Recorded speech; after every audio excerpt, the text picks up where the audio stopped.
नवयुग की गंगोत्री से बही ज्ञान की धारा है। हम युग का निर्माण करेंगे, यह संकल्प हमारा है। हम बदलेंगे, युग बदलेगा, यही हमारा नारा है। सद्विचार घर घर पहुँचाएं, यह कर्तव्य हमारा है।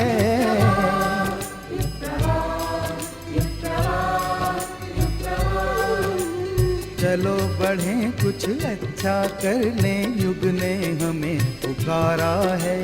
धरती स्वर्ग बनाएंगे, ये शुभ संकल्प हमारा है।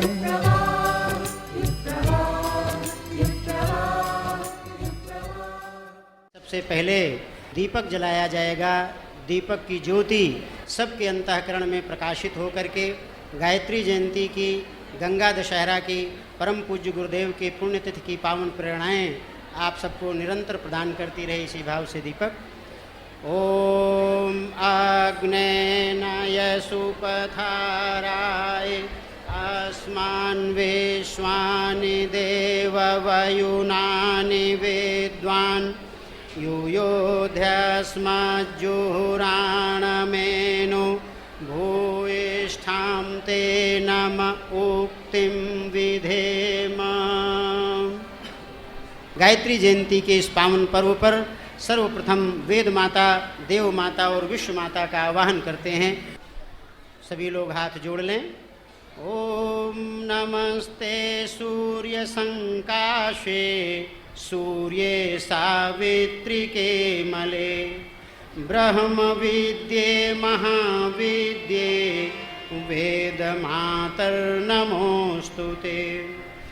ओम स्तुता मया वरदा वेद माता प्रचोदयन्तां पावमानि द्विजानाम् आयुः प्राणं प्रजां पशुं कीर्तिं द्रविणं ब्रह्मवर्चसं मह्यं दत्त्वा व्रजत ब्रह्मलोकम्।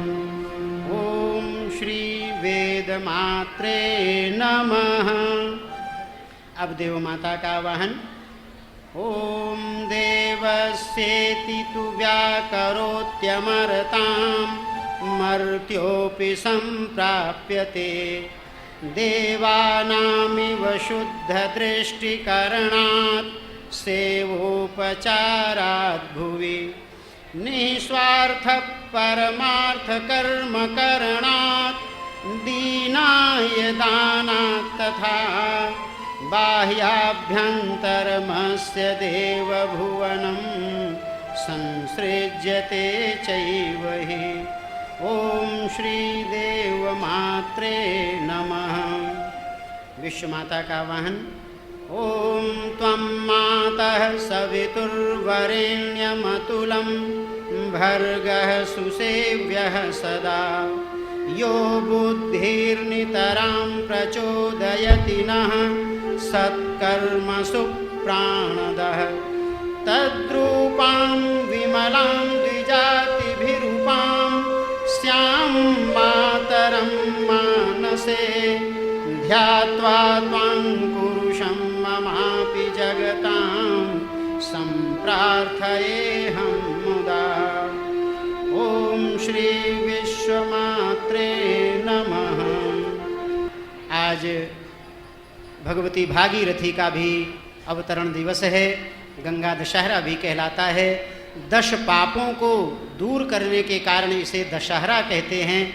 दशानि पापानि हरति इति दशहरा। तो आइए माँ गंगा का भी आवाहन इस अवसर पर करते हैं। ओम पंचनद्यः सरस्वती मपियन्ति सस्रोतसः सरस्वती तु पंचधा शोदेशे भवत्सरित। ओम शैलेन्द्रादवतारिणी निजजले मज्जज्जनोत्तारिणी पारावार विहारिणी भवभयश्रेणी समुत्सारिणी शेषाहेरनुकारिणी हरशिरो वल्ली दलाकारिणी काशी प्रांत विहारिणी विजयते गंगा मनोहारिणी गंगा मनोहारिणी। ओम श्री गंगायै नमः। चूँकि आज परम पूज्य गुरुदेव का निर्वाण दिवस भी है, महाकाल की चेतना कभी निर्वाण नहीं करती, वो हमेशा विद्यमान रहती है। उनकी चेतना आज भी विद्यमान है, नवयुग के सृजन के लिए तत्पर है। आइए दोनों हाथ जोड़कर महाकाल की उस सत्ता को, जिसने असंभव को संभव करने का व्रत लिया है और वह कार्य करके दिखा रहे हैं, उन्हें नमन वंदन करें और उनको श्रद्धांजलि समर्पित करें।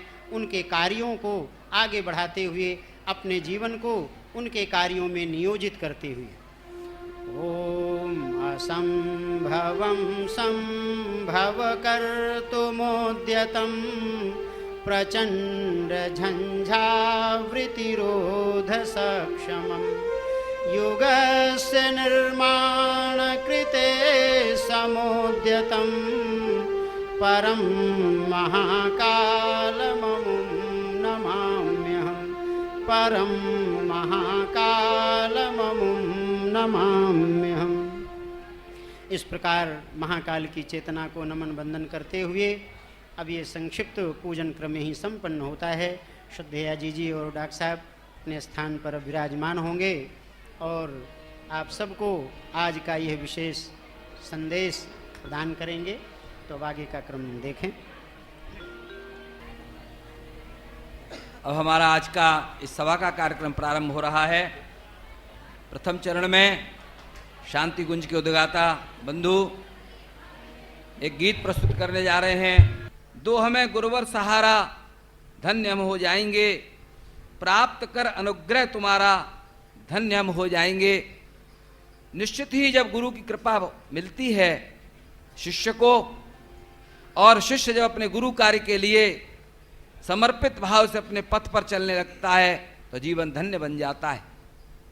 परम पूज्य गुरुदेव की आकांक्षा है कि जो मेरे निकट आए हैं वे इस युग संधि की पावन वेला में अग्रगामी बन जाएं, अग्रदूत बन जाएं, जागृत आत्माओं की भूमिका निभाएं और लोग उनके जीवन का अनुसरण कर सकें।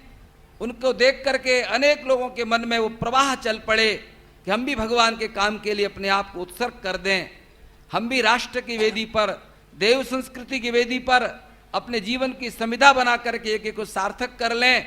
ऐसी शक्ति मिले, ऐसी प्रार्थना है परम पूज्य गुरुदेव के चरणों में। आइए इस गीत के माध्यम से उनके चरणों में निवेदन करें, प्रार्थना करें।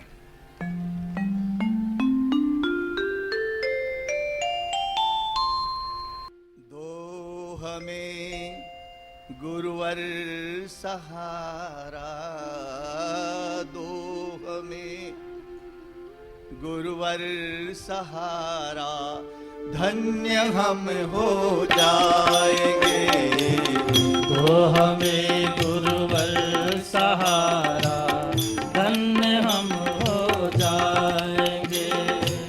प्राप्त कर अनुग्रह तुम्हारा, प्राप्त कर अनुग्रह तुम्हारा, धन्य हम हो जाएंगे। तो हमें गुरुवर सहारा, धन्य हम हो जाएंगे। तो हमें गुरुवर सहारा, धन्य हम हो जाएंगे।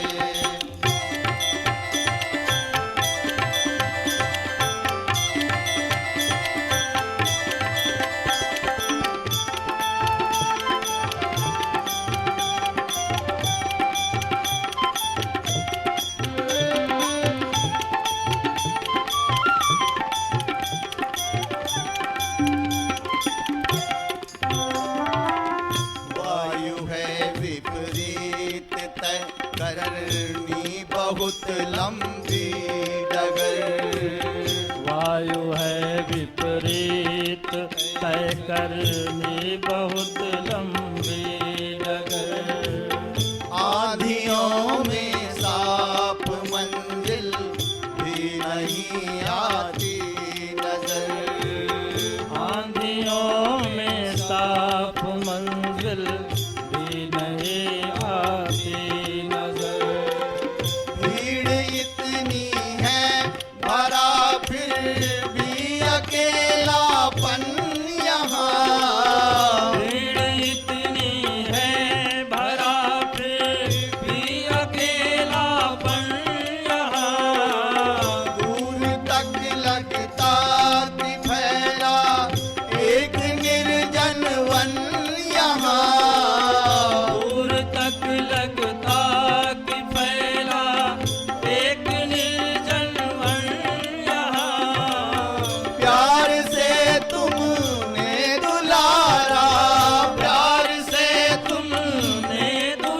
मृदुगंध से चंदन पवन बन जाएंगे। आपकी मृदुगंध से चंदन पवन बन जाएंगे।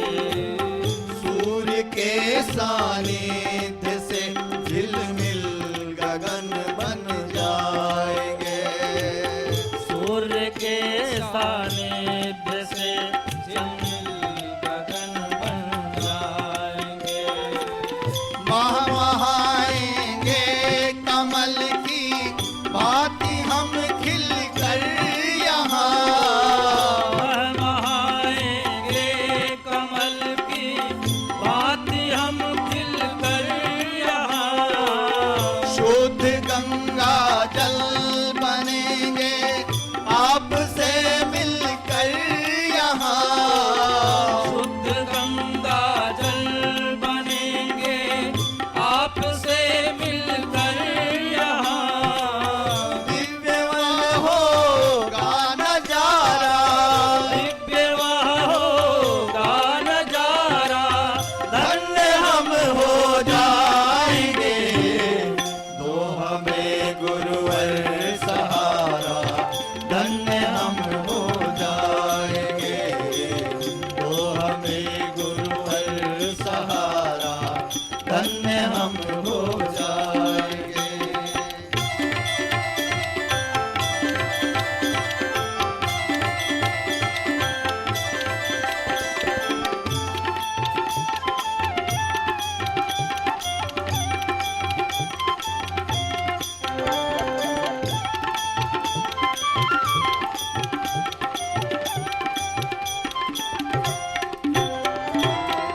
आपके दिन मान के गुरुवर किरण हम बन सके। आपके दिन मान के गुरुवर किरण हम बन सके। चेतना उल्लास के अनुपम छुअन हम बन सके। चेतना उल्लास के अनुपम छुवन हम बन सके। तुम समुंदर हो बना लो, तुम सजल बादल हमें। तुम समुंदर हो बना लो, तुम सजल बादल हमें। मरुथलों में स्नेह ममता से भरा आंचल हमें। मरुथलों में स्नेह ममता से भरा आंचल हमें। मिल सके हर पल इशारा, मिल सके हर पल इशारा। धन्य हम हो जाएंगे। दो हमें गुरुवर सहारा, धन्य हम हो जाएंगे। दो हमें गुरुवर सहारा, धन्य हम हो जाएंगे।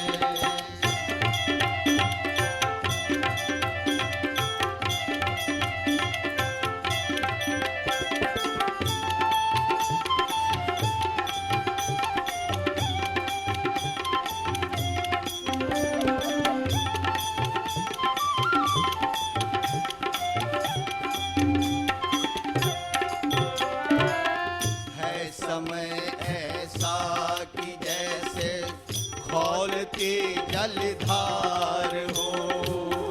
है समय ऐसा कि जैसे खौलती जलधार हो। अंधकारों में बहा जाता विवश संसार हो। अंधकारों में बहा जाता विवश संसार हो। हम उन्हें गुरु ज्ञान की उज्ज्वल झलक दिखलाएंगे। हम उन्हें गुरु ज्ञान की उज्ज्वल झलक दिखला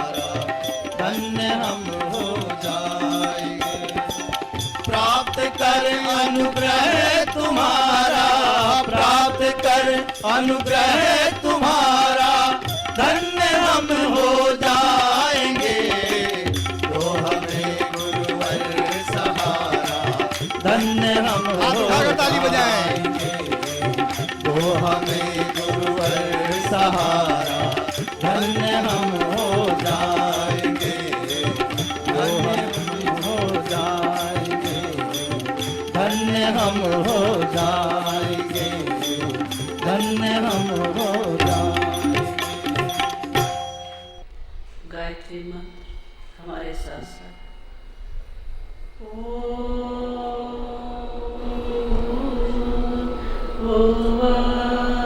स्वाहा तत्सवितुर्वरेण्यं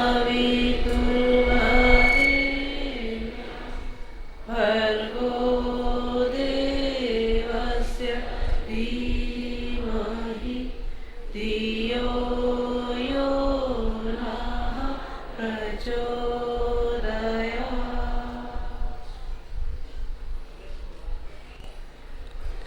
परम पूज्य गुरुदेव और वंदनीय माता जी की सूक्ष्म उपस्थिति में विराजमान शक्ति स्वरूपा माताओं, बहनों और भाइयों, आज गायत्री जयंती और गंगा दशहरा का पावन दिन, आज पुण्य तोया का जन्मदिन, आज माँ गायत्री का जन्मदिन। पुराणों में एक कथा आती है। क्या कथा आती है? ये कथा आती है कि ब्रह्मा जी की 2 पत्नियां थीं। उनकी पत्नी सावित्री किसी बात से रूठकर अपने मायके चली गई। ब्रह्मा जी ने बहुत मनाने की कोशिश की, लेकिन सावित्री जी नहीं आई। तब ये कहा जाता है कि ब्रह्मा जी ने गायत्री जी से ब्याह कर लिया। कहानी सुनने में बड़ी निरर्थक सी लगती है। वास्तव में गायत्री और सावित्री एक ही सिक्के के 2 पहलू हैं। एक का नाम है विज्ञान, एक का नाम है आध्यात्म, एक का नाम है पदार्थ, एक का नाम है चेतना। अगर पदार्थ ही अपने आप में सब कुछ रहा होता तब इस धरती पर सुख और शांति की कल्पना की जा सकती थी, की नहीं जा सकती थी। अगर भौतिकता में सुख साधनों में अगर साधन सारी शांति निहित होती, तब आज जितने ही सुख साधन के ढेर लगे हैं, आज भी उसमें शांति पा सका होता। लेकिन क्या बात है, आज इतने सुख साधन होने के बाद भी, पैसे का अंबार लगने के बाद भी आज व्यक्ति के मन में शांति नहीं। आज घरों में दहेज के लिए जलने वाली चिताएं अपनों के द्वारा अपने ही रोंदे जाते हैं, लोगों को शांति नसीब नहीं होती। गुरुदेव अपने प्रवचनों में अक्सर एक उदाहरण दिया करते थे। क्या दिया करते थे? हेनरी फोर्ड का। अमेरिका के हेनरी फोर्ड वो उद्योगपति थे जिनकी कंपनी से हर 1 मिनट में एक फोर्ड नामक गाड़ी निकला करती थी। लोगों से उन्हें पूछा, आपके पास धन दौलत इतनी सारी है, आपके पास सुख शांति की चरम सीमा होगी। लेकिन हेनरी फोर्ड ने क्या जवाब दिया? हेनरी फोर्ड कहने लगे, धन का इतना बड़ा अंबार होने के बाद भी आज मेरे पास शांति नहीं है। मैं भगवान से यही प्रार्थना करता हूँ, भगवान मुझे अगला जन्म मिले तो उन गरीब मजदूरों के घर मिले जो चैन से 2 वक्त की रोटी खा सकते हैं, हंस सकते हैं, खिलखिला सकते हैं, चैन की नींद तो सो सकते हैं। मेरे पास सब कुछ है, लेकिन आज मैं आधी रोटी भी पचा नहीं सकता दवाओं के सिवा, चैन भर नींद सो नहीं सकता बिना दवाओं के। अगर सुख सुविधाओं में, पैसे में शांति नहीं होती, तब हेनरी फोर्ड को वो सब कुछ मिल गया होता। सुख साधनों में, पदार्थ में शांति नहीं। शांति संभव है तो सिर्फ आध्यात्मिकता में। आध्यात्मिकता का नाम है माँ गायत्री। माँ गायत्री नाम है करुणा का, ममता का, विज्ञान का, ज्ञान का, उस शांतिमयी देवी का जो हमारी जीवन साधना से शामिल होती है।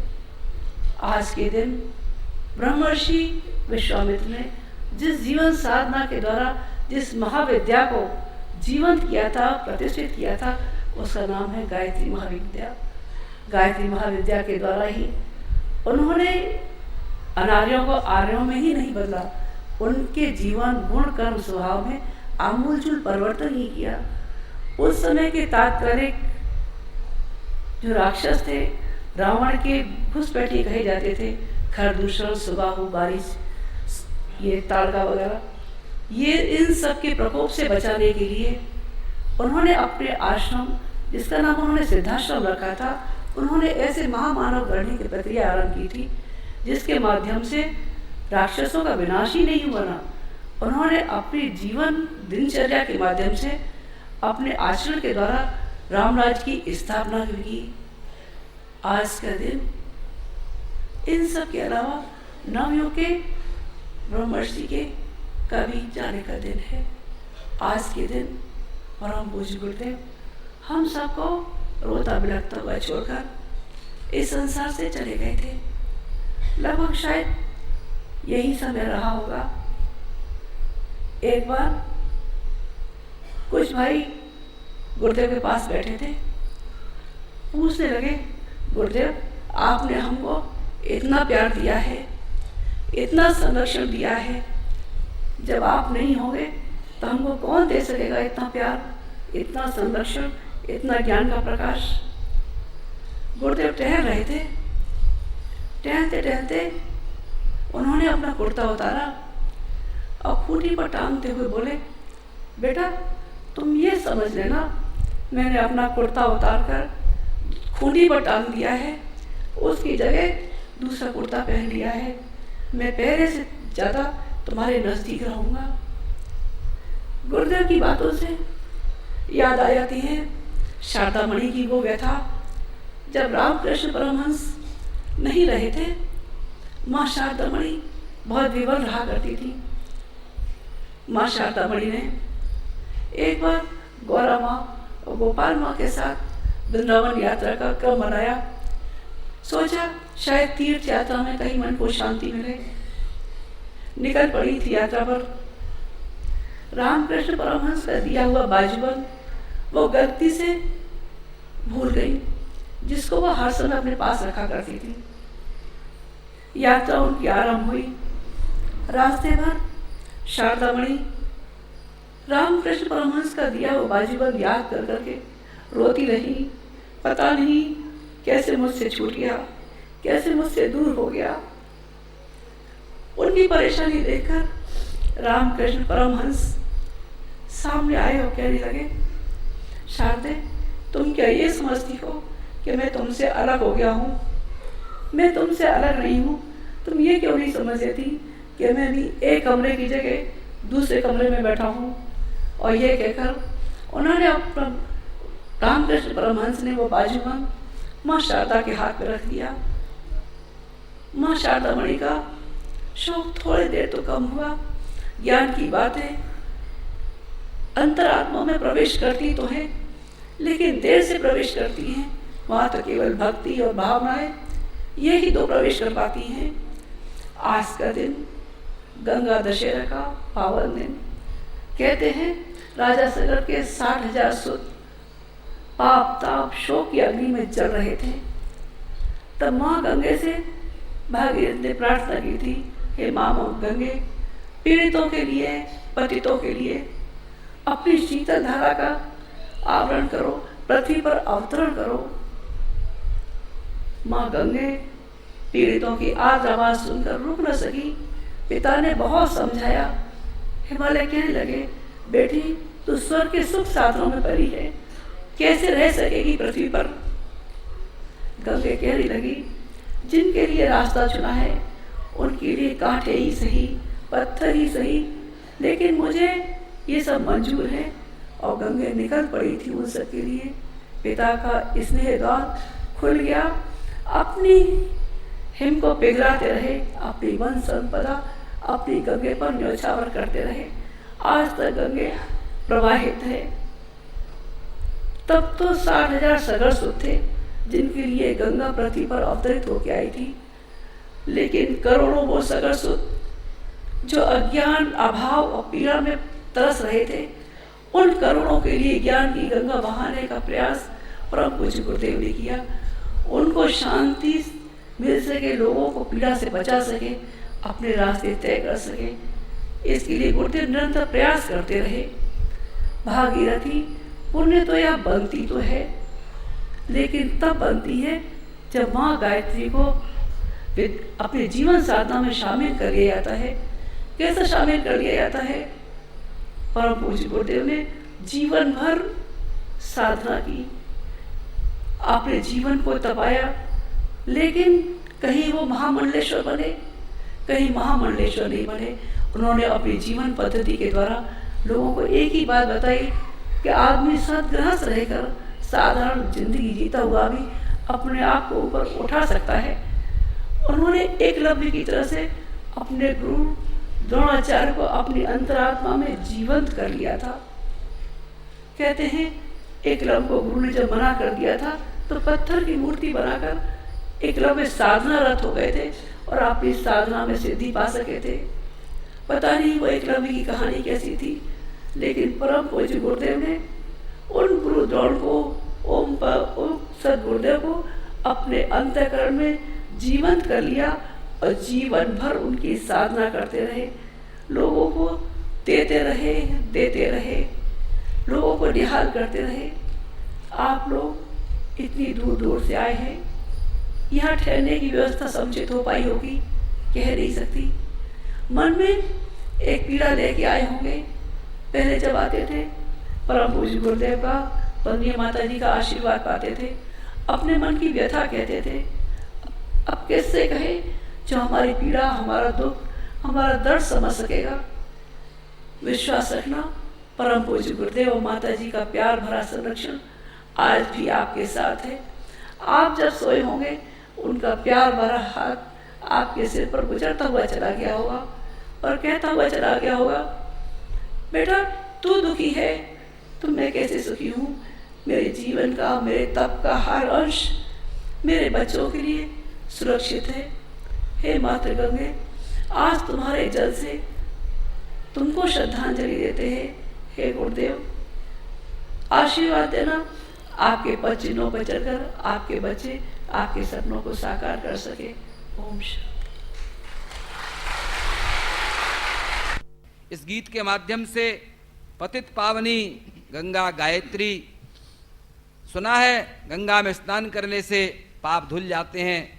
मालूम नहीं कि धुलते हैं कि नहीं धुलते, लेकिन एक अकाट्य बात है कि माँ गायत्री की साधना करने से, माँ गायत्री की उपासना करने से, माँ गायत्री का वरदान पाने से मनुष्य के अनेक जीवन के पाप ता धुल जाते हैं।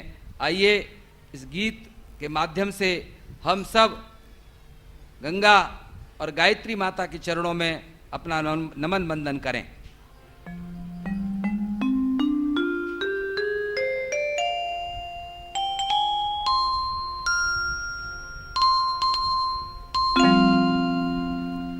गंगा बंदी थी सुरपुर में हो,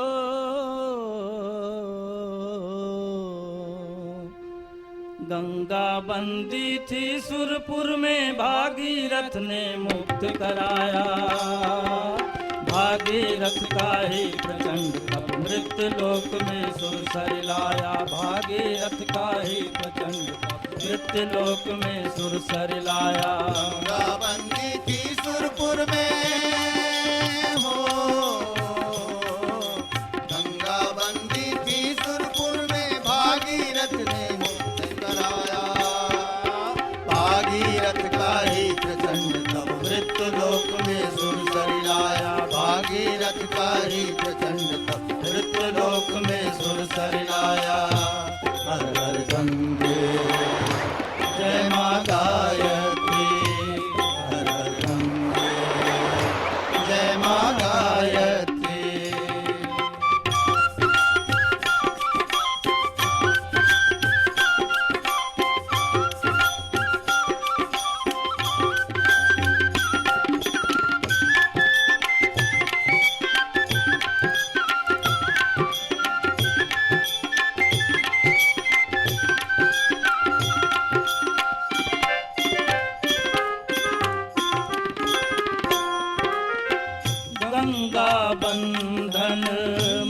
मुक्त हो गए, राजा रंक सभी को तारा।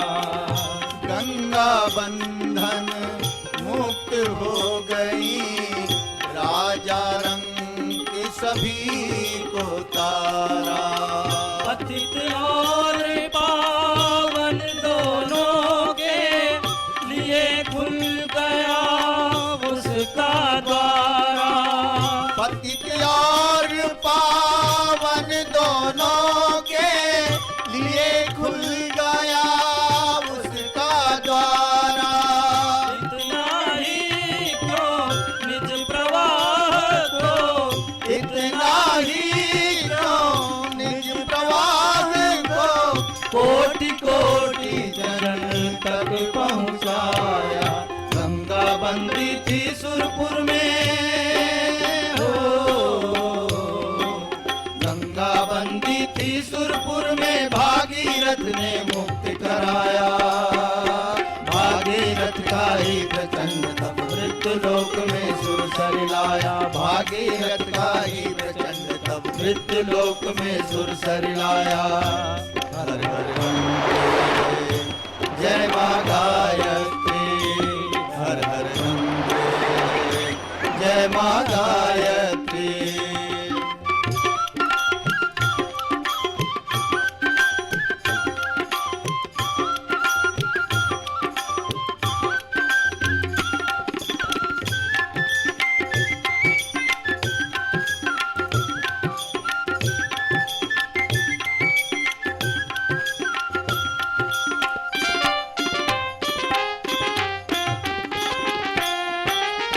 पतित पावने गायत्री में कीर्त ही मानी जाते थे। पतित पावनी गायत्री वे कीलित ही मानी जाते थे। कुछ विशिष्ट लोगों द्वारा ही बना ली गई निज ख्याति थी। कुछ विशिष्ट लोगों द्वारा ही बना ली गई निज ख्याति थी।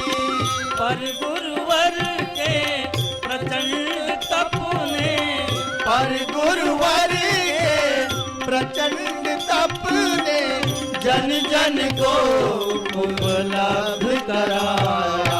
गंगा बंदी थी सुरपुर में हो, गंगा बंदी थी सुरपुर में, भागीरथ ने मुक्त कराया।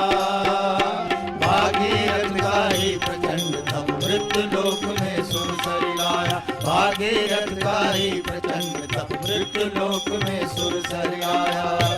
हर हर गंगे जय मां गायत्री, हर हर गंगे जय मां गायत्री।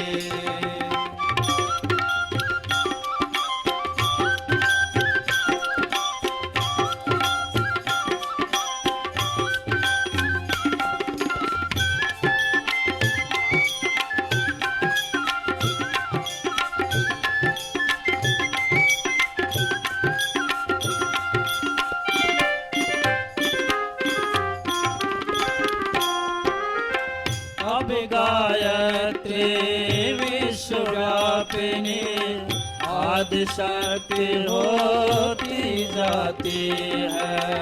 अब गायत्री विश्वव्यापिनी आदिशक्ति होती जाती है।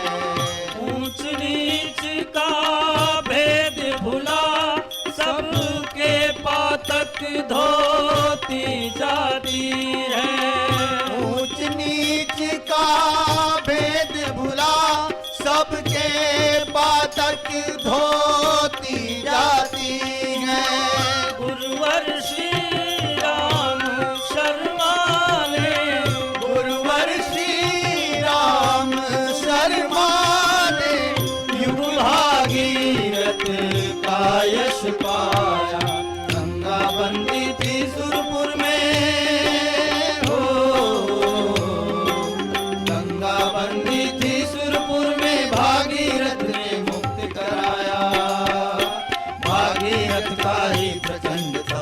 मृत्युलोक में सुर सरिलाया भागीरथ का ही प्रचंड तप मृत्युलोक में सुर सरिलाया। हर हर गंगे जय माँ गायत्री, हर हर गंगे जय माँ गायत्री।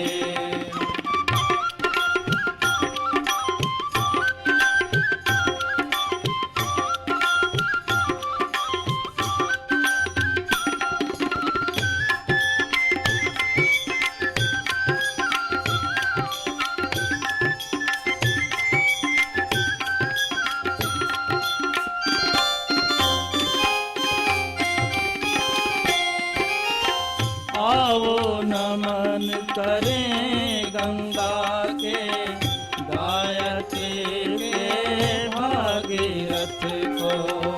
आओ नमन करें गंगा के गायत्री के भागीरथ को। श्रद्धा सुमन चढ़ाए आओ कोटि कोटि जन उद्धारक को। श्रद्धा सुमन चढ़ाए आओ कोटि कोटि जन उद्धारक को। पावन गायत्री जयंती पर, पावन गायत्री जयंती पर माने उनको गले लगाया। गंगा बंदी थी सुरपुर में हो, गंगा बंदी थी सुरपुर में भागीरथ ने मुक्त कराया। भागीरथ का ही प्रचंड तप मृत्युलोक में सुर सरिलाया। भागीरथ का ही प्रचंड तप मृत्युलोक में सुर सरिलाया। हर हर गंगे जय माँ गायत्री, हर हर गंगे जय माँ गायत्री, हर हर गंगे जय माँ गायत्री, हर हर गंगे जय माँ गायत्री। सद्बुद्धि का मार्ग हम सब के लिए श्रेष्ठतम मार्ग है, वही हमारे लिए वरेण्य है।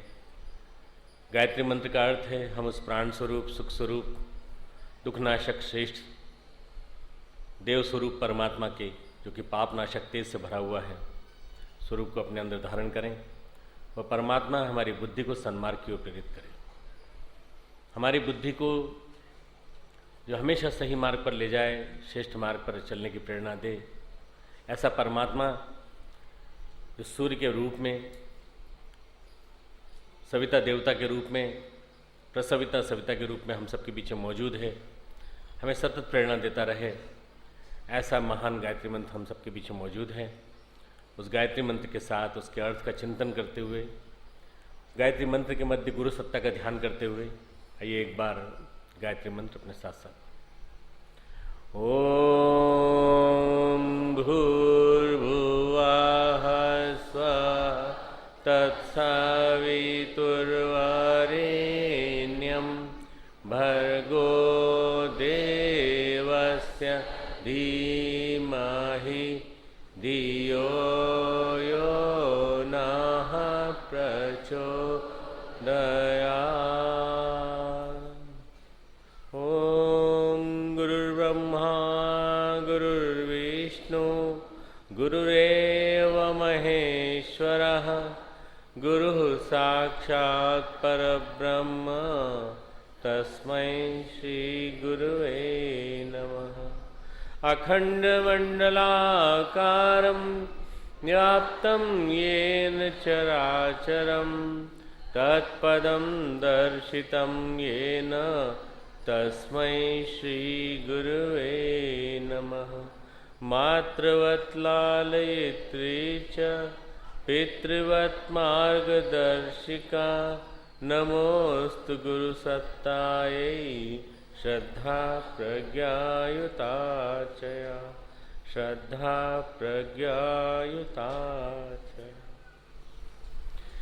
परम पूज्य गुरुदेव और परम वंदनीय माता जी की इस तपस्थली, इस कर्मभूमि शांति कुंज हरिद्वार में गायत्री जयंती के पावन दिन, एक बहुत महत्वपूर्ण ऐतिहासिक दिन, यहाँ विराजमान हमारे भारत के कोने कोने से आए हुए देवतुल्य भाइयों, देवी स्वरूपा बहनों, शक्ति स्वरूपा माताओं, हमारे बीच में बैठे हुए हमारे शांति कुंज के सभी कार्यकर्ता भाइयों बहनों, सभी हमारे विभिन्न स्थानों से पधारे हुए, देश विदेश से आए हुए ऐसे भाइयों जो कि गायत्री जयंती को हर वर्ष यहाँ मनाने का संकल्प लेकर के आते हैं और गायत्री जयंती के इस संदेश के माध्यम से कुछ करके जाने का संकल्प लेके जाते हैं। भाइयों बहनों, अभी अभी हमने श्रद्धा और प्रज्ञा की बात की। श्रद्धा प्रज्ञा युताचया, सजल श्रद्धा प्रखर प्रज्ञा। सजल श्रद्धा का प्रतीक है हमारी पुण्य तोया भागीरथी गंगा और प्रखर प्रज्ञा का प्रतीक है हमारी आद्य शक्ति गायत्री। आज दोनों का ही जन्मदिन है। एक विलक्षण संयोग है कि आज दोनों का ही जन्मदिन है।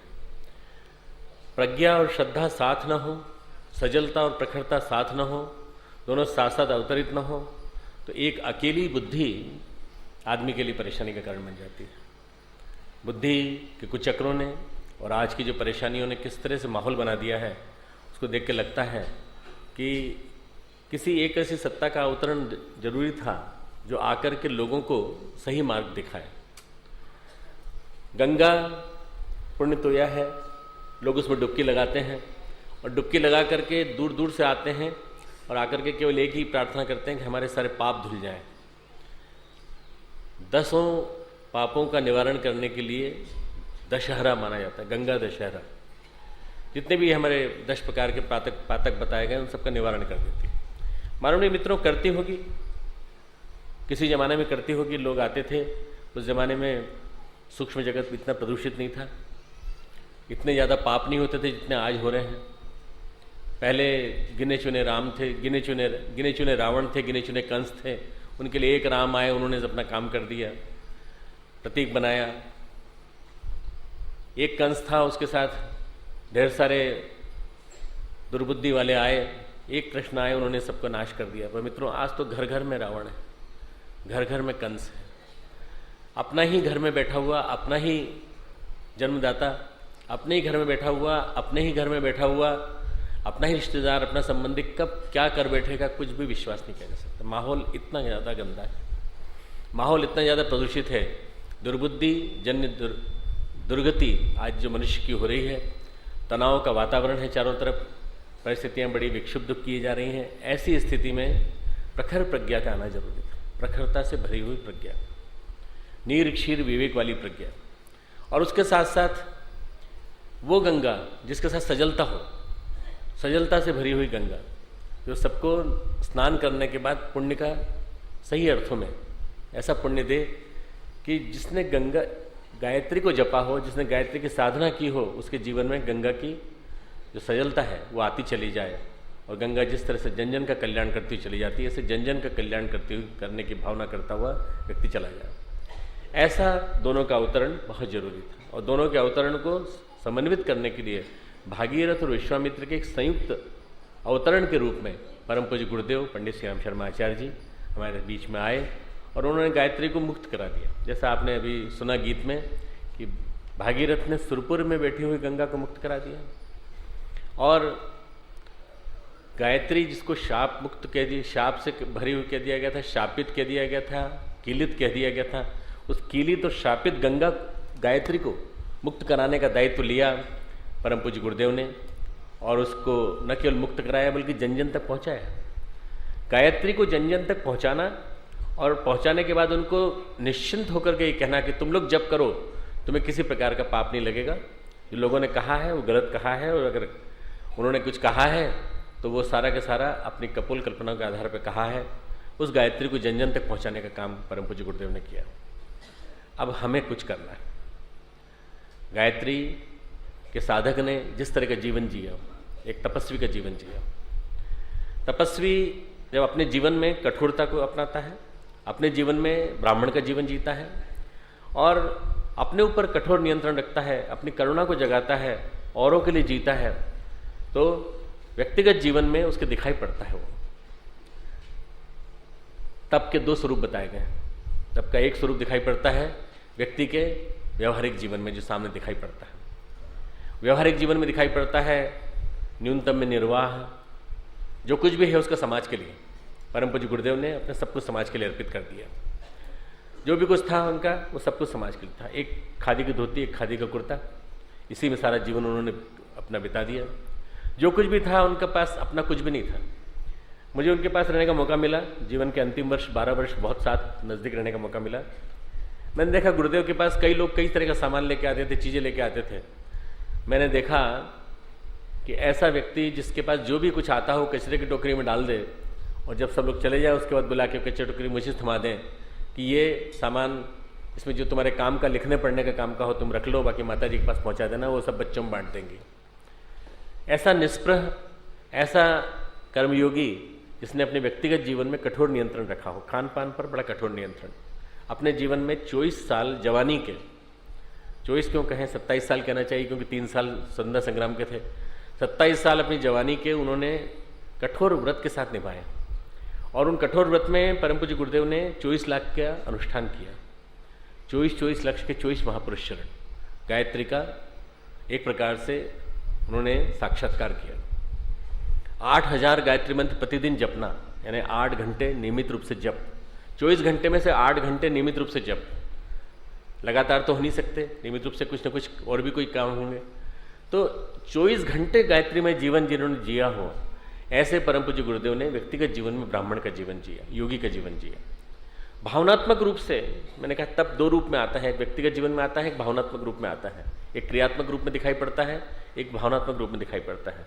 तो भावनात्मक रूप में आता है तो ऐसे आता है कि अपने गुरु का चिंतन सतत, अपने गुरु के बताए हुए बातों का चिंतन सतत, अपनी आद्य शक्ति गायत्री का बताया हुआ चिंतन सतत, वो संदेश जो पुण्यतया भागीरथी बांटती हुई चली जाती है, वही चिंतन उनके जीवन में उतर गया और उन्होंने जीवन भर वही किया जो उनके गुरुदेव ने किया।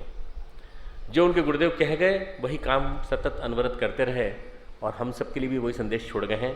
हम भी वैसा ही जीवन जिए।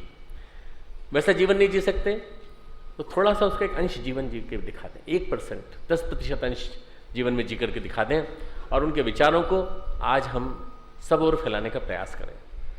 आज एक ऐसा समय आ गया मित्रों कि हमें गुरुदेव के जीवन को एक प्रकार से साक्षी रख करके अपने आप के बारे में सोचना है कि हमारे लिए जीवन में जरूरी क्या क्या है। गुरुदेव के जीवन को 3 भागों में बांटता हूँ मैं, क्योंकि जैसा बताया गया पूजन के समय कि महापुरुष महाप्रयाण नहीं करते, महापुरुष सतत बने रहते हैं। भाइयों बहनों, जब गुरु हमारे साथ है तो गुरु का साथ छोड़ने का कोई कैसे सोच सकता है। गुरु करुणा का रूप है। एक तप का एक स्वरूप है गुरु को सतत याद करके, गुरु की करुणा को याद करके गुरु को अपने जीवन में उतारने का प्रयास करना।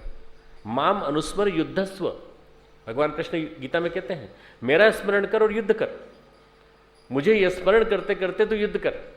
तू ये मत सोच कि तू युद्ध कर रहा है, मेरा स्मरण करते करते युद्ध कर। मैं नहीं, कृष्ण युद्ध कर रहे हैं। मैं नहीं, गुरुदेव लिख रहे हैं। मैं नहीं, गुरुदेव करा रहे हैं। जिस समय मित्रों ये हमारे जीवन में आता है तो हमारा एक और तप नभने लगता है, भावनात्मक तप।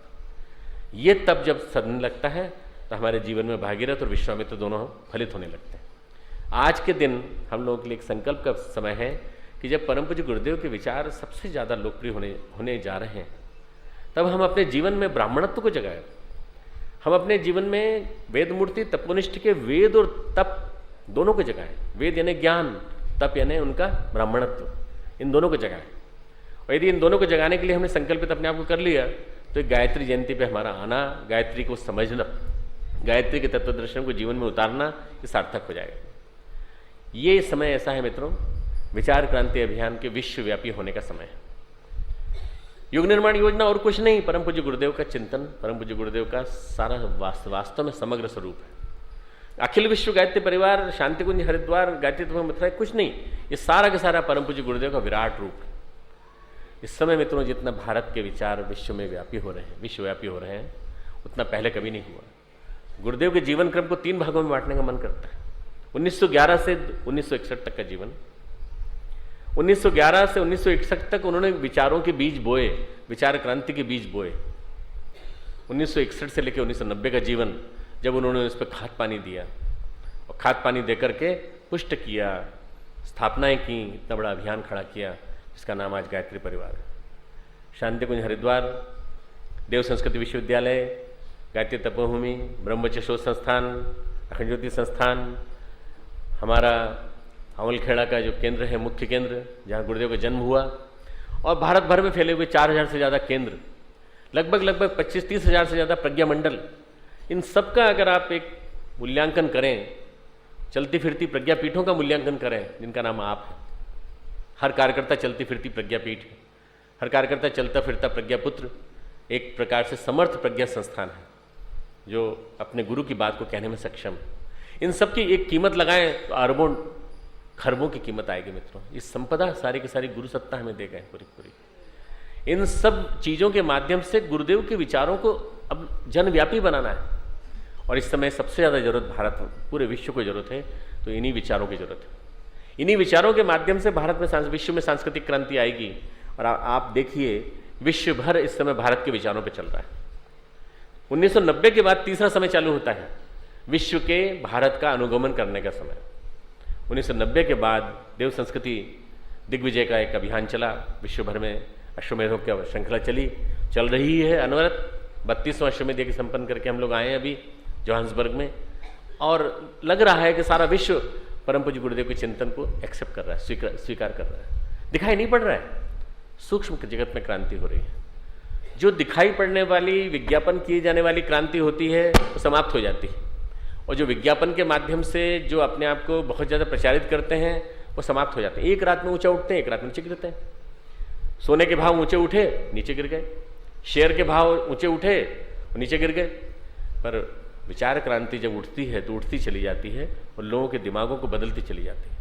इस समय सबसे ज़्यादा अगर बिकाऊ हैं तो वो हैं भारत के सांस्कृतिक विचार, योग, आयुर्वेद, भारतीय संस्कृति का समग्र स्वास्थ्य प्रबंधन, भारतीय संस्कृति का मैनेजमेंट सिस्टम, भारतीय संस्कृति का जो के ऊपर आधारित जो प्रबंधन विज्ञान है, इस सारे का सारा आज विश्वव्यापी होने जा रहा है। और इस विश्वव्यापी होने जाने की प्रक्रिया में आपको और हम सबको मिलजुल करके प्रयास करना है कि इन विचारों को फैलाने में हमारी क्या भूमिका हो सकती है, हम क्या कर सकते हैं।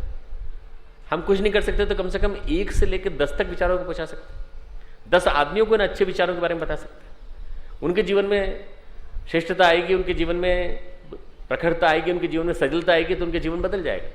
हमें कोशिश करना चाहिए हम ज़्यादा से ज़्यादा लोगों तक सजल, श्रद्धा, प्रखर प्रज्ञा का विस्तार करें, परम पूज्य गुरुदेव की चिंतन चेतना का विस्तार करें। भारत के विचारों की ही लोगों ने नकल की है, हमें नहीं लगता, क्योंकि हमें पता नहीं है। एक केन बिलमन नाम के साइकोलॉजिस्ट हुए हैं, मनोवैज्ञानिक हुए हैं, उन्होंने सारा के सारा ट्रांसपर्सनल साइकोलॉजी श्री अरविंद ने लिखी, उसकी नकल लिख मारी, और आज उनके विचारों को सारे विश्वविद्यालयों में पढ़ाया जाता है। पर जिन्होंने आज पढ़ा है उन विचारों को, वो जानते हैं कि श्री अरविंद के विचारों को केन बिलमन ने लिखा है। हाइजेनबर्ग भारत आए और भारत में आके श्री अरविंद से मिले, कार्ल जुंग मिले श्री अरविंद से, काशी के हमारे विभिन्न जो महात्मा थे, उनमें भास्करानंद जी थे, उनसे मिले, बड़े प्रभावित होकर के यहाँ से गए और वहाँ विचार दिए। पर कुछ उनके अंदर की जो उनके संस्कार रहे होंगे क्रिश्चियनिटी के, उन्होंने उनके नाम उद्धरण नहीं करने दिए, तो इसकी वजह से हमारे जो लोग हैं उनका नाम नहीं विज्ञापित हो पाया। और मित्रों, विचार तो भारतीय संस्कृति के हैं पूरे पूरे। कार्ल जुंग का मनोविज्ञान, हाइजेनबर्ग का फिजिक्स का सिद्धांत, ये सारे के सारे जितने भी हैं वो सारे के सारे भारतीय संस्कृति के विचार हैं। अब मित्रों, भारतीय संस्कृति पुनः सारे विश्व में फैलने चली जा रही है। उसके लिए निमित्त बनेगा अखिल विश्व गायत्री परिवार। अखिल विश्व गायत्री परिवार के गायत्री चेतना केंद्र सारे भारत और सारे विश्व में फैलने चले जा रहे हैं। और देव संस्कृति विश्वविद्यालय, जिसकी सारे के सारे विश्व में विभिन्न विश्वविद्यालयों में और सारे के सारे देशों में आने वाले दिनों में शाखाएं स्थापित होने जा रही हैं। ये आने वाले 5-6 वर्षों में होने जा रहा है। तो सारे भारत का एक पूरा के पूरा भारतीय संस्कृति का प्रचार प्रसार, देव संस्कृति का विस्तार, आप देखेंगे कि भारतीय संस्कृति हर एक के मुंह से बोली जा रही है, हर व्यक्ति बोला जा रहा है, हर व्यक्ति उन्हीं शब्दों को बोलेगा जो हमारे भारतीय संस्कृति प्रधान विचारों के। हम औरों की बात करते हैं कि और लोग हमारे विचारों को बोल रहे हैं और अपने माध्यम से कह रहे हैं। तो गुरुदेव ने भी यही कहा था। गुरुदेव ने कहा था, बेटा एक समय ऐसा आएगा जब हर व्यक्ति के मुंह से एक निर्माण निकलेगा। एक बहुत अच्छे ब्रायन वाइज नाम के एक डॉक्टर हुए हैं जिनसे मेरी मुलाकात भी हुई। फ्लोरिडा में, अमेरिका में वो काम कर रहे हैं इस समय, पुनर्जन्म के ऊपर काम कर रहे हैं। और पुनर्जन्म के ऊपर वो बड़ा व्यापक सिद्धांत देते हैं कि पुनर्जन्म के माध्यम से कैसे व्यक्ति को ठीक किया जा सकता है। पुनर्जन्म की स्मृतियों में ले जाकर उसको वापस ला करके और उसके चिंतन को, मन को बाकायदा ठीक किया जा सकता है। आज वही वो विचार जो दे रहे हैं, जो विचार हमारी भारतीय संस्कृति के विचार हैं। मित्रों, आने वाले दिनों में ढेर सारे व्यक्ति इन विचारों को बांटेंगे। सबसे बड़ी जो विधा है वो हमारी योग और आयुर्वेद की है, जिनके माध्यम से सारी बीमारियों को ठीक किया जा सकता है, सारे मन को ठीक किया जा सकता है। लोग शरीर की बात करते हैं कि तुम्हारा शरीर ठीक हो जाएगा, तुम्हारी जो पेट तुम्हारा बढ़ गया वो ठीक हो जाएगा, तुमको खाना पचने लगेगा, तुम जो चाहोगे वो खा सकोगे, इस तरह की बातें करते हैं। इससे ज़्यादा बात नहीं करते। योग में विभूतियों का समावेश, योग दिव्य है और योग में इतनी ज़्यादा चीज़ें भरी पड़ी हैं कि हमारे अंदर के सूक्ष्म चक्र, हमारे चक्र उपत्यकाएँ, नाड़ी संस्थान, गायत्री का एक एक अक्षर, 24 अक्षरों में जो शक्ति समाई पड़ी है, यदि इन अक्षरों की शक्ति को समझ लिया जाए तो वास्तव में हम अपने अंदर के न जाने कितने स्रोतों को, शक्ति स्रोतों को जगा सकते हैं। सारे देवता हमारे अंदर छिपे पड़े हैं। आपने देखा होगा गौ माता के अंदर चिन्ह बताए गए हैं, गौ माता में धर्म छिपा पड़ा है, धर्म का प्रतीक है गौ माता। यहाँ गौ माता में यहाँ धर्म का ये प्रतीक है, यहाँ ये प्रतीक है, यहाँ प्रतीक है। मित्रों, अगर मनुष्य का नक्शा बनाया जाए तो मनुष्य के अंदर भी धर्म के प्रतीक जगह जगह हैं, देवताओं के प्रतीक जगह जगह हैं। इन देवताओं के प्रतीकों को जगाने का नाम है विद्या, गायत्री विद्या, मंत्र विद्या। ये एक प्रकार की ऐसी ही विद्या है मित्रों, जिसको यदि समझ लिया जाए, सही ढंग से समझ लिया जाए, तो इससे अपने शरीर के अंदर के सोए हुए सामर्थ्य को जगा करके न जाने क्या से क्या जा सकता है। अंतर जगत की काया में प्रयोग किया किसी एक महापुरुष ने, और अपनी काया में प्रयोग करके दिखा दिया कि एक मनुष्य कितना काम कर सकता है। परम पूज्य गुरुदेव ने किया। परम पूज्य गुरुदेव ने अपने काया में जितने छिपे हुए संस्थान थे उनको जगा करके उस काया से उतना काम किया जिसको कि एक मनुष्य नहीं कर सकता। मित्रों, एक व्यक्ति को 80 साल की आयु में जितना जीवन जीना चाहिए और जितना काम करना चाहिए, उससे 5 गुना काम वो करके गए। इतना बड़ा विराट काम कर गए, 3000 से ज़्यादा किताबें लिख गए, इतने ज़्यादा प्रज्ञा संस्थान बना गए, लाखों करोड़ों व्यक्तियों के मनों को बदल गए और न जाने क्या से क्या कर गए। मित्रों, हमें वो कल्पना नहीं होती, तो हमें कल्पना करनी पड़ेगी। बुद्ध को, शायद बुद्ध को जाने के बाद सब लोग भूल जाते हैं, परंतु बुद्ध के बाद उनके काम को जगाया 2 व्यक्तियों ने। नागार्जुन, उन नागार्जुन को मत भूलिए, याद रखिएगा, जो रसायन विद्या के विद्वान थे। नागार्जुन उनके शिष्य थे। और महाकाश्यप, नागार्जुन और महाकाश्यप नाम के 2 विद्वानों ने बुद्ध को पुनर्जीवित किया एक प्रकार से, और पुनर्जीवित करके बुद्ध के विचारों को जन जन तक पहुंचाया। और बुद्ध के विचार उसके बाद फिर देखते देखते सारे विश्वव्यापी हो गए। और जो विश्व में फैल गए थे पहले से, संघमित्रा के माध्यम से और महेंद्र के माध्यम से, कुमार जीव के माध्यम से, इन सब के माध्यम से जो फैल गए थे, उन सारे विचारों को फिर एक व्यापक बल मिला और आज बौद्ध धर्म चारों तरफ फैला हुआ है। दलाई लामा जहाँ जाते हैं लोग उनके चारों तरफ उमड़ पड़ते हैं। दलाई लामा के साथ साथ उनके साथ वैज्ञानिक बैठते हैं, वैज्ञानिक बैठ के चर्चा करते हैं भारतीय धर्म के ऊपर। मित्रों, बुद्ध धर्म का फैलना यानी भारतीय संस्कृति का फैलना। आने वाले दिनों में जिस तरह से बुद्ध धर्म फैल रहा है, यूनिवर्सिटीज में उसको मान्यता मिल रही है, उस तरह से भारतीय संस्कृति और वेद को मान्यता मिलने जा रही है। वेद और गायत्री मंत्र अब ऑफिशियली सारी यूनिवर्सिटीज में पढ़ाया जाएगा आने वाले 5-6 वर्षों के अंदर। ये परम पूज्य गुरुदेव की भविष्यवाणी है। 2011-2012 के बाद आप देखेंगे कि गायत्री मंत्र और अध्यात्म विज्ञान के बारे में लोग ज़्यादा से ज़्यादा पढ़ने की इच्छा व्यक्त करेंगे, क्योंकि इसी के माध्यम से हम अपने आप के बारे में जान पाएंगे, अपनी समस्याओं का, अपने मनोवैज्ञानिक समस्याओं का निवारण कर पाएंगे। ये आने वाले दिनों में होने जा रहा है। इतना बड़ा काम होने जा रहा है मित्रों, एक विस्फोट होने जा रहा है अंतर जगत में, चेतना जगत में विस्फोट होने जा रहा है कि गायत्री महाविद्या जिसका बीज बोया गया था, जिसको पल्लवित किया गया, पुष्पित पल्लवित किया गया, 5 वीरभद्रों को जगाया गया 1990 के पहले के सावित्री साधना के माध्यम से, सूक्ष्मीकरण साधना में परम पूज्य गुरुदेव ने मौन रह करके 3-4 वर्ष तक परम पूज्य गुरुदेव ने जो साधना की, उसमें गुरुदेव ने स्वयं लिखा है, मैंने वो प्रयोग किए हैं जो वशिष्ठ विश्वामित्र के ज़माने में हुए थे, उन प्रयोगों को मैंने फिर से किया इस युग में। कलयुग में मित्रों कोई भी ऐसा साधु नहीं मिलता, कलयुग में कोई ऐसा महामंडलेश्वर नहीं मिलता, कलयुग में कोई ऐसा जगत गुरु नहीं मिलता जिसने ऐसा कोई काम किया हो। ये सब नाम के महामंडलेश्वर, नाम के जगत गुरु हैं। प्रवचन देना अलग बात है, प्रवचन को जीवन में जीना अलग बात है। और प्रवचन को जीवन में जी करके जिन्होंने दिखाया, और जीवन में जी करके जिन्होंने अपने जीवन में अपनी कायारूपी प्रयोगशाला में प्रयोग करके उस विस्फोट को करके दिखा दिया कि ढेरों व्यक्ति तैयार कर दिए, ढेरों व्यक्तियों के जीवन में बदलाव ला के दिखा दिया। उनके जीवन में उनकी आदतें बदल दी, और आदतों के बदलने से उनके जीवन में सहज रूप में परिवर्तन आता चला गया, और वो धन भी आने लगा, वो स्थान ऊंचा उठ गया, आज गायत्री परिवार से जुड़ा हुआ हर व्यक्ति समृद्ध स्थान पर है, अच्छे स्थान पर है। नहीं है तो हो जाएगा अगले दिनों। क्यों? क्योंकि गायत्री जैसा समर्थ एक बीज मंत्र जिसका एक एक अक्षर विस्फोट करता है, एक एक अक्षर एक एक बीज मंत्र के बराबर है, वो अपने पास है और समर्थ गुरु की सत्ता अपने पास है। मित्रों, एक पहला जो प्रयोग होने जा रहा है, मैंने 3 गुरुदेव के जीवन के चरण बताए। 1911 उनकी जन्म शताब्दी से लेके 1961 50 साल का समय, बीज बोने का समय। 1961 हिमालय से लौटे और 1961 से लेकर 1990 उनके 30 वर्ष का समय, जिसमें 10 वर्ष मथुरा के, 20 वर्ष यहाँ के। अब उसके बाद गुरुदेव अभी हमारे बीच में मौजूद हैं। 1990 से लेकर 2011 तक का समय, ये कौन सा समय है? ये मित्रों 20 साल का वो वाला समय है जिस 20 साल के समय में सारा का सारा परिवर्तन का आधार रखा जा रहा है। इस परिवर्तन के आधार श्रृंखला में राजनीति भी बदलेगी, राजनीति में छाया हुआ भ्रष्टाचार भी बदलेगा और शिक्षा की नीति भी बदलेगी। शिक्षा और विद्या का सार्थक समन्वय होगा और सारे भारत और सारे विश्व में एक व्यापक परिवर्तन की पृष्ठभूमि देखी जाने लगेगी। ये मित्रों आने वाले 5-6 वर्षों में होने जा रहा है। हम बोल रहे हैं यहाँ से, हमारी बोली हुई बात को न जाने कितने लोग दोहरा रहे हैं, न जाने कितने लोग दोहरा। 2011 में विश्व भारत जगत गुरु बन जाएगा, 2011 में भारत जगत गुरु बन जाएगा। इस बात को हम 1991 से कह रहे हैं, परम पूज्य गुरुदेव 1971 से कह रहे हैं, परम पूज्य गुरुदेव से पहले से लिखते चले आ रहे हैं। मित्रों, आज हर कोई व्यक्ति बोलने लगा। इसका मतलब ये कि एक परिवर्तन की प्रक्रिया गतिशील हो रही है। परिवर्तन बहुत तेजी से हो रहा है, बहुत तेजी से। हम उसमें कितना सहयोगी बन सकते हैं, हम उसमें क्या कर सकते हैं, हमें अपने आप के बारे में सोचना है, अपने मन में सोचना है। हमें विचार करना है कि हमारी व्यक्तिगत साधना कैसी हो। क्या हमने अपने व्यक्तिगत जीवन में साधना को उतारा, गायत्री की उपासना को उतारा, व्यक्तिगत जीवन में तप को साधना के रूप में उतारा और गंगा की तरह से क्या हमने आराधना को उतारा?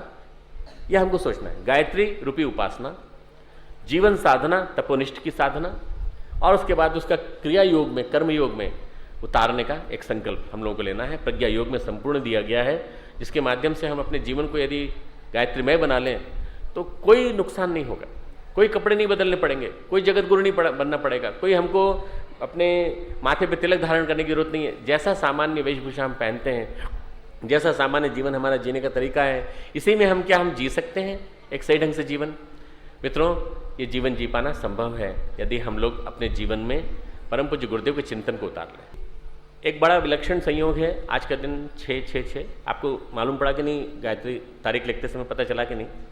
6 जून 1906 2006, 6 जून 2006, 6/6/6 विलक्षण संयोग है कि हमारे देश में हम इसके बारे में सोचते हैं, गायत्री जयंती आ जाती है और दूसरे देशों में लोगों ने 6/6/6 का ऐसा विलक्षण संयोग आने वाले 2000 वर्षों में नहीं आने वाला। जब ऐसा समय आएगा तो इसलिए क्या करना चाहिए? उन्होंने शादी की तारीखें बुक करा दी कि हम शादी कराएंगे, हम हनीमून मनाएंगे, हम कहीं समुद्र के किनारे जाएंगे। कौन सी तारीख को जाएंगे? 6 जून को जाएंगे। हम उन सब के लिए सब लोग मिलकर प्रार्थना करें कि जो भी जहां भी आज 6/6/6 को इकट्ठा हो उसको सद्बुद्धि मिले, चाहे वो शादी के नाम पे इकट्ठा हुआ हो, हनीमून के नाम पे इकट्ठा हुआ हो, छुट्टी मनाने के नाम पे इकट्ठा हुआ हो, उसको सद्बुद्धि मिले। 6/6/6 का एक महत्वपूर्ण दिन है जिसमें हम लोग हमारे गायत्री शक्तिपीठों की स्थापना की रजत जयंती मना रहे हैं। 2 वर्ष की रजत जयंती, पिछले वर्ष भी मनाई, इस वर्ष भी मनाई। पिछले वर्ष हमने शक्तिपीठों के सत्र किए। शक्तिपीठों के सब कार्यकर्ताओं को, जितने भी हमारे प्राणवान परिव्राजक है, सबको यहाँ बुला करके बताया आपके दायित्व क्या है। इस वर्ष हम प्रज्ञा मंडलों को जीवित करना चाहते हैं। हमारे प्रज्ञा मंडल जीवंत हो जाएं और प्रज्ञा मंडल जो चलाते हैं, प्रज्ञा मंडल मतलब 1 से 10, हम कई गुना बन सकते हैं क्या? एक को हम बहुत से हम। भगवान ने जब संकल्प किया कि मैं 1 से बहुत हो जाऊं तो कई बहुत हो गए, तो क्या हम 1 से बहुत हो सकते हैं क्या? हम एक प्रज्ञा मंडल में 25 लोगों को बिठाने की अपने घर में व्यवस्था कर लें और इन प्रज्ञा मंडलों का एक बाकायदा प्रशिक्षण का क्रम हम लोग बनाना चाहते हैं। सितंबर अक्टूबर में शांति कुंज हरिद्वार में जो हमने व्यवस्था की है उसके हिसाब से हम सारे भारत के कार्यकर्ताओं का, भारत के प्रज्ञा मंडलों का एक शिविर लगाने की सोच रहे हैं कि 2-2, 3-3 दिन के सत्र प्रत्येक महीने चलेंगे और सितंबर अक्टूबर 2 महीने में 60 दिन में हम सारे भारत के सारे प्रज्ञा मंडलों का एक प्रशिक्षण सत्र कर देंगे। इससे क्या हो जाएगा? प्रज्ञा मंडल का प्रशिक्षण मतलब प्रज्ञा का प्रशिक्षण, प्रज्ञा का विस्तार। आज जो प्रज्ञा मंडल हमारे पास 24,000 हैं, वो 24,000 प्रज्ञा मंडल 24 करोड़ लोगों को जोड़ सकेंगे आने वाले 1 वर्ष के अंदर। एक बहुत बड़ा अभियान चलाने का मन है प्रज्ञा मंडलों के माध्यम से, प्रशिक्षण के माध्यम से। वो इस साल हम चलाना चाहते हैं और हम चाहते हैं कि देव संस्कृति विश्वविद्यालय में जो प्रशिक्षण का क्रम चालू हुआ है, उस प्रशिक्षण के क्रम में अगले वर्ष 2007 में हमें जो विश्वविद्यालय के अनुदान आयोग के द्वारा जो मान्यता मिली है उसके अंतर्गत हम बहुत सारे केंद्र खोल सकते हैं अपने। अभी जिन केंद्रों को हम लोगों ने चुना है, करीब 200-250 केंद्र चुने हैं जहाँ पर हम अपने महाविद्यालय खोलने का सोच रहे हैं। हमारे पास विश्वविद्यालय है, यहाँ 2000 बच्चे हैं, आने वाले दिनों में यहाँ 5000 होंगे, 10,000 होंगे। हर केंद्र में 10,000 से लेकर 15,000, 25,000 ऐसे बच्चे होंगे जो कि भारतीय संस्कृति पढ़ रहे होंगे, जो भारतीय अध्यात्म पढ़ रहे होंगे, योग पढ़ रहे होंगे, जो ऐसी चीज़ पढ़ रहे होंगे जिसके माध्यम से आने वाले दिनों में मनुष्य का मन बदलेगा, मनुष्य के बीमार मन ठीक होंगे। और इन सब के लिए ऐसा करीब अंदाज है हमारा कि 250 अगले साल हम महाविद्यालय खोल देंगे। तो मित्रों, आने वाले हर साल में 10-10 गुना महाविद्यालय खोलते चले जाने के साथ साथ हमारा ऐसा संकल्प है कि 2011 गुरुदेव की जन्म शताब्दी तक 5000 से ज़्यादा महाविद्यालय सारे भारत और सारे विश्व में भारतीय संस्कृति के खुल जाएंगे। इनसे क्या होगा कि हमारी युवा पीढ़ी जो है, जो आज भटक रही है, आपने देखा होगा ड्रग्स की शरण में जा रही है, नाच रही है, कुले मटका मटका के डांस कर रहे हैं, सब फिल्मों की शरण में जा रहे हैं, ये सारे बदल जाएंगे, भारतीय संस्कृति की शरण में आने लगेंगे। जब ये लोग इधर आएंगे तो देखते देखते भारतीय संस्कृति, देव संस्कृति चारों तरफ विश्व में फैलने का एक स्वरूप बनता चला जाएगा। ये सारा संकल्प गायत्री जयंती से आरंभ होता है। आप सबको अपने जीवन में इन गंगा और गायत्री के अनुशासनों को उतारने का संकल्प तो लेना ही है। इसके साथ साथ एक संकल्प लेना है कि हम कम से कम 10 से लेकर 25 व्यक्तियों को गायत्री के तत्व ज्ञान से जोड़ेंगे, शांति कुंज हरिद्वार से जोड़ेंगे और देव संस्कृति विश्वविद्यालय से जोड़ करके कम से कम अपने एक बच्चे को, अपने एक बालक को, जो भी भाई बहन यहाँ आए हैं, अपने घर के एक बालक को हम इस विश्वविद्यालय से जोड़ करके कम से कम भारतीय संस्कृति में बनाने का प्रयास करें।